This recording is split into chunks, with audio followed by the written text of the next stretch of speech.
Lily of the Valley is blooming. Time to get tomatoes, peppers, and eggplant in. So it's cloudy today, so that would be a good day to transplant our tomatoes. These guys are looking pretty good. We'll see what their roots look like when we take them out of the pot. They definitely need to come out of these pots and get into the ground. To protect them from the cutworms, like we did with the broccoli and cauliflower, we're going to wrap the stems with some foil. And just going to dig a hole. And you notice that I don't dig like this because that's just too hard on your wrist. So if you have a lot of holes to dig, it's best to attack it like you're going to stab it with your trowel. To encourage these roots to grow out into the soil around them, I'm going to just sort of tease them apart a little bit. And oops, get that rock out of there. And plant it thusly. Perfect. Now if you had plants that were really tall and if you want to, you can bury a lot of your stem because tomatoes will make more roots all along the stem of the plant.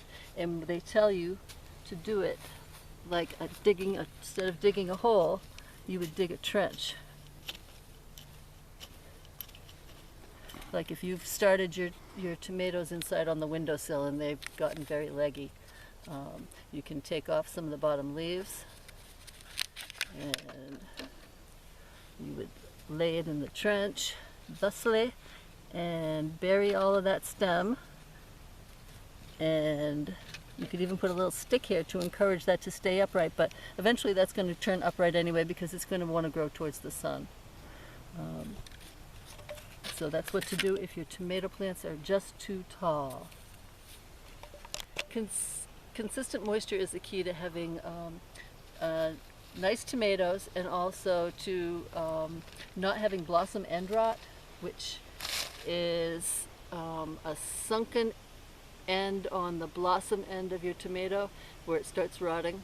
And it's really happens a lot when, especially plants that are planted in containers, because the moisture is uneven.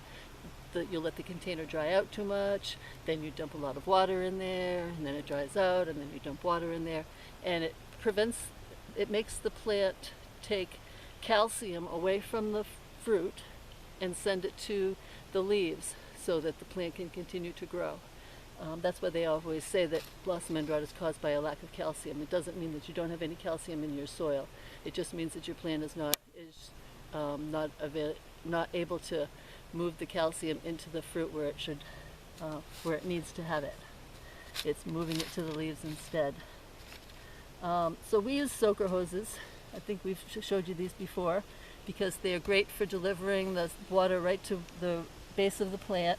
It doesn't wet the foliage, which is another way to get disease on your plants, is by having wet foliage.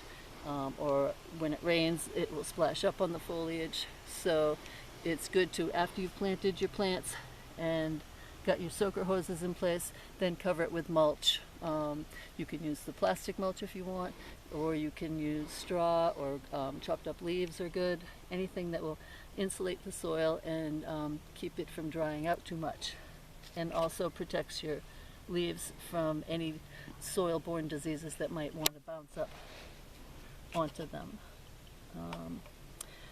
Staking. So if you've got really tall plants like these, you're going to need to stake them. They're called indeterminates, and they will grow until the frost cuts them down in the fall. So they'll get very tall, and they need very tall stakes. If you've got plants that are called determinate, which are shorter plants, they're only going to grow to be 3 to 4 feet tall. And so you can get away with using one of those little tomato cages, or you can build your own kind of a cage out of concrete reinforcing wire, or just use shorter stakes. And they're a little easier to control.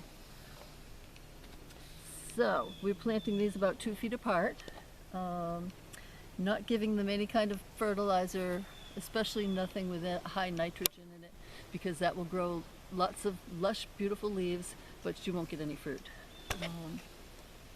And that's about it for tomatoes. Peppers are going to be planted the same way, and the eggplant also. They're all in the same family. With these videos, we have walked you through pretty much everything a first-time gardener needs to know to have a successful garden. But you're not done yet. Just because you've planted doesn't mean you're done. You cannot plant and then walk away. You need to tend your garden every day. It's like having a baby. You don't have a baby and then go on vacation for 2 weeks and expect to come back and have the baby be glad to see you. The most important thing that you can have in your garden is you.